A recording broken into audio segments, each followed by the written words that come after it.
بسم اللہ الرحمن الرحیم۔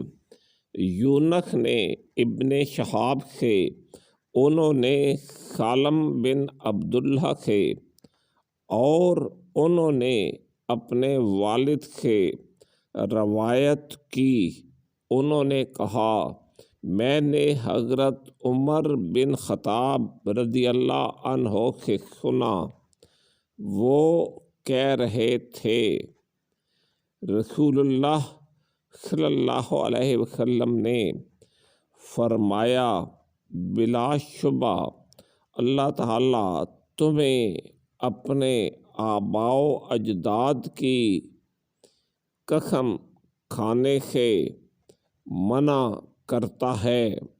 حضرت عمر رضی اللہ عنہ نے کہا اللہ کی قسم، جب سے میں نے رسول اللہ صلی اللہ علیہ وسلم سے سنا کہ آپ نے اس سے منع فرمایا ہے، میں نے نہ اپنی طرف سے نہ کسی کی پیروی کرتے ہوئے کبھی ان آباء و اجداد کی قسم کھائی۔